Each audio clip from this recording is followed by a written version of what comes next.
Hey foodies, welcome to liveloveloverecipes.com. இன்றைக்கி நம்ம சேனலில் நம்ம பார்க்க போகிற ஸ்பெஷலான ரெசிபி என்னன்னு பார்த்தீங்கன்னா எல்லாருக்குமே ரொம்ப ஃபேவரட்டான வடா பாவ் எப்படி செய்கிறது அப்படின்றது தான். இதோட டேஸ்ட்டு டெக்ஸ்சர் எல்லாமே பக்காவாக வரும். நான் சொல்கிற இந்த சில விஷயங்களை நீங்கள் ஃபாலோ பண்ணிக்கிட்டீங்க அப்படின்னா சூப்பரான வடா பாவ் நம்ம செஞ்சிட முடியும். ஃபர்ஸ்ட் இந்த வடா பாவ் செய்கிறதுக்கு நம்ம ஸ்பெஷலான ஒரு கார்லிக் சட்னி அரைக்கணும். அதுக்கு ஒரு மிக்ஸி ஜாரில் 2 to 3 டேபிள் ஸ்பூன் அளவுக்கு கிரேட்டட் கோகோனட் எடுத்துக்கலாம். கூடவே காரத்துக்கு ஏற்ற மாதிரி வரமிளகாய் ஆட் பண்ணிக்கோங்க. நான் இன்றைக்கி ஒரு காரமான மிளகாவும் 2 காஷ்மீரி மிளகாவும் ஆட் பண்ணியிருக்கேன். கூடவே 2 பல்லு பூண்டு. இதை தண்ணி எதுவுமே ஊற்றாமல் நல்லா ட்ரையாக இந்த மாதிரி அரைச்சி எடுத்துக்கோங்க. வடா பாவில் இதை வச்சு சாப்பிடும்போது அவ்வளோ டேஸ்டியாக இருக்கும். இப்போ க்ரீன் சட்னி எப்படி செய்யலான்றதை பார்க்கலாம். ஒரு மிக்ஸி ஜாரில் அரை கைப்பிடி அளவுக்கு புதினாவும் அரை கைப்பிடி அளவுக்கு கொத்தமல்லியும் ஆட் பண்ணிக்கோங்க. கூடவே காரத்துக்கு தகுந்த மாதிரி பச்சை மிளகாய் நான் 2 ஆட் பண்ணியிருக்கேன். இப்போது ஒரு 5 to 6 ட்ராப்ஸ் அளவுக்கு லெமன் ஜூஸை பிழிஞ்சிட்டு அதுக்கப்புறமா லைட்டாக தண்ணி ஊற்றி இந்த மாதிரி நல்லா கிரைண்ட் பண்ணி எடுத்துக்கோங்க. இப்போ நம்மளோட க்ரீன் சட்னி ரெடி. இப்போ உருளைக்கிழங்கு மசாலா செய்யணும். அதுக்கு ஒரு சாஸ்பேனை சூடு பண்ணிவிட்டு 3 to 4 டேபிள் ஸ்பூன்ஸ் ஆயிலை ஹீட் பண்ணிக்கோங்க. அது நல்லா சூடானதுக்கப்புறமா ஒரு டீஸ்பூன் அளவுக்கு கடுகு உளுந்தம்பருப்பு பொரிய விடுங்க. கொஞ்சமாக பெருங்காயத்தூளையும் ஆட் பண்ணிவிட்டு எல்லாத்தையும் ஒரு தடவை நல்லா மிக்ஸ் பண்ணி விட்டுறலாம். இப்போது இதில் வேக வச்ச உருளைக்கிழங்கை ஆட் பண்ணிக்கலாம். வேக வச்சுட்டு நல்லா மசிச்சு அதை ஆட் பண்ணிக்கோங்க. நான் இன்றைக்கி பார்த்திங்கன்னா 3 மீடியம் சைஸ் உருளைக்கிழங்கை வேக வச்சு மசிச்சு எடுத்திருக்கேன்.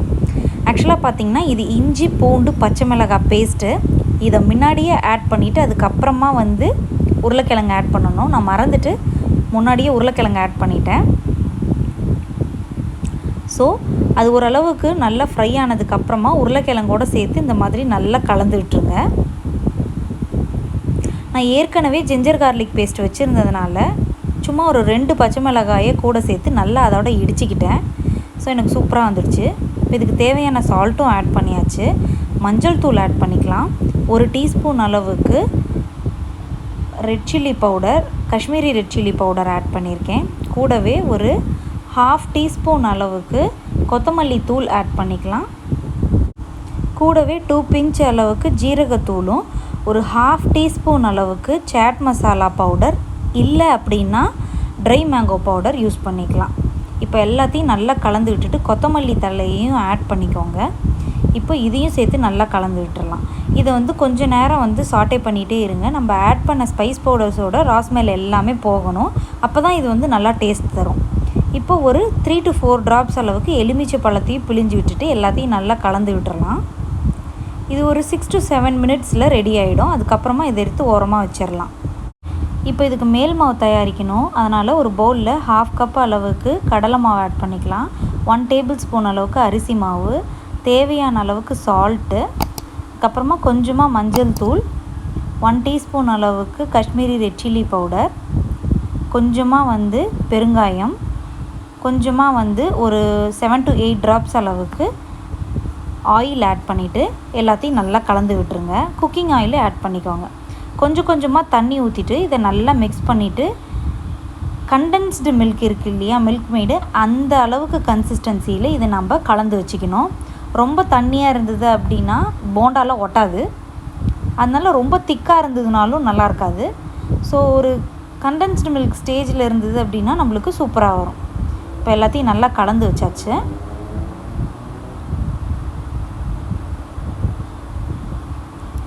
இப்போ பாருங்கள், நம்மளோட கன்சிஸ்டன்சி சூப்பர் பர்ஃபெக்டாக வந்துடுச்சு. ஸோ பர்ஃபெக்டான கன்சிஸ்டன்சி ரீச் ஆகிடுச்சு. இப்போது இதை நம்ம எப்போ உருளைக்கிழங்கு போண்டா போட போகிறோமோ அப்போ தான் மறுபடியும் எடுத்து கொஞ்சமாக பேக்கிங் சோடா ஆட் பண்ணணும். ஒரு 1/2 டீஸ்பூன் அளவுக்கு பேக்கிங் சோடா ஆட் பண்ணிக்கணும் அந்த மாவில். இப்போ இந்த உருளைக்கிழங்கு நல்லா ஆறின உடனே கையை வச்சு இந்த மாதிரி கட்டிகள்லாம் இல்லாமல் கலந்து விட்டுருங்க. இதை இந்த மாதிரி உருண்டை பிடிச்சி வச்சுருங்க. ரொம்ப பெருசாக பிடிக்க தேவையில்லை. நார்மல் சைஸில் பால்ஸ் மாதிரி உருட்டி வச்சிட்டிங்க அப்படின்னா நம்மளுக்கு கரெக்டாக இருக்கும். இப்போ கிட்டத்தட்ட எல்லா உருளைக்கிழங்குமே நான் பால்ஸ் பிடிச்சி வச்சிட்டேன். இப்போது பொரிக்கிறதுக்கு எண்ணெயும் ரெடியாக இருக்குது. இந்த சமயத்தில் 1/2 டீஸ்பூன் அளவுக்கு பேக்கிங் சோடாவை நம்ம போண்டா மாவுலேயே நல்லா கலந்துட்டு இதை ஆட் பண்ணிடுறோம். இப்போ நம்மளோட மாவு ரெடியாக இருக்குது. இதில் உருளைக்கிழங்கு நம்ம உருட்டி வச்சுருக்கோம் இல்லையா, அந்த பாலை போட்டு நல்லா துவைச்சிருங்க.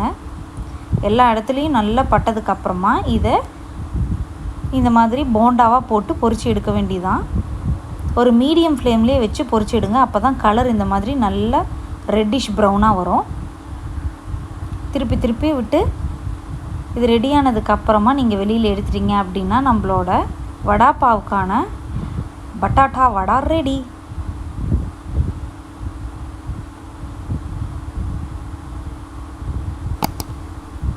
இப்போ இதே மாதிரியே மிச்சம் இருக்கிற உருண்டைகளையும் நீங்கள் பொரிச்சு எடுத்துக்கோங்க. இப்போது நம்ம பாவ் பன்ஸை இந்த மாதிரி ரெடி பண்ணி வச்சுக்கலாம். பாவ் பன்ஸு எல்லா டிபார்ட்மெண்டல் ஸ்டோர்லேயுமே இப்போல்லாம் கிடைக்க ஆரம்பிச்சிருச்சு. இல்லைனாலும் வீட்டில் இதை எப்படி பண்ணலாம் அப்படின்றத நான் ஒரு செப்பரேட் வீடியோவாக அப்லோட் பண்ணுறேன். இப்போது இந்த மாதிரி பாவ் பன்ஸை ஒன்று ஒன்றா இந்த மாதிரி நடுவில் வகுந்து வச்சுக்கோங்க. ஸோ தட் உள்ளார வந்து நம்ம டோஸ்ட் பண்ணிவிட்டு பண்ணலாம்.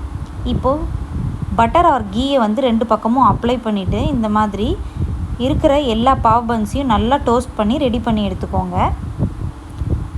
இது டோஸ்ட் பண்ணுறதுனால நம்மளுக்கு நல்ல கிறிஸ்பி டெக்ஸ்சர் கிடைக்கும். இப்போ நம்மளோட எல்லா நம்ம ரெடி பண்ண ஐட்டமும் இருக்குது. அந்த கார்லிக் சட்னி, க்ரீன் சட்னி, பட்டாட்டா வடை எல்லாமே இருக்குது. இப்போ நம்மளோட டோஸ்ட்டும் வந்து ரெடி ஆயிடுச்சு. ஸோ இந்த டோஸ்ட்டில் ஃபஸ்ட்டு வந்து இந்த மாதிரி க்ரீன் சட்னி அப்ளை பண்ணிவிடுங்க. கொஞ்சமாக அப்ளை பண்ணதுக்கப்புறமா இந்த மாதிரி உருளைக்கிழங்கு வடை இருக்குல்ல, இதை லைட்டாக கையில் அழுத்திட்டு அதை நடுவில் வச்சுருங்க. இப்போது அது மேலே இந்த பூண்டு போட்டு அரைச்சிருக்கிறோம் இல்லையா, இந்த தேங்காய் சட்னி மாதிரி, அதையும் மேலே வச்சுட்டு சர்வ் பண்ணிங்க அப்படின்னா நம்மளோட வடாபாவ் சூப்பராக ரெடி ஆகிடும். அவ்வளோ ஃப்ளேவர்ஃபுல்லாக, அவ்வளோ டேஸ்டியாக, நல்லா கிறிஸ்பியாகவும், அந்த உருளைக்கிழங்கோட டெக்ஸ்சர் அண்ட் டேஸ்ட்டும் சூப்பராக இருக்கும். ரொம்ப ஈஸியாகவே செஞ்சிடலாம். கண்டிப்பாக இந்த ரெசிபியை நீங்களும் ட்ரை பண்ணி பார்த்துட்டு எப்படி வந்ததுன்றதை கமெண்ட்ஸில் சொல்லுங்கள். இந்த சேனல் உங்களுக்கு பிடிச்சிருந்தது, யூஸ்ஃபுல்லாக இருந்ததுன்னா சப்ஸ்கிரைப் பண்ணிக்கோங்க. தேங்க்ஸ் ஃபார் வாட்சிங்.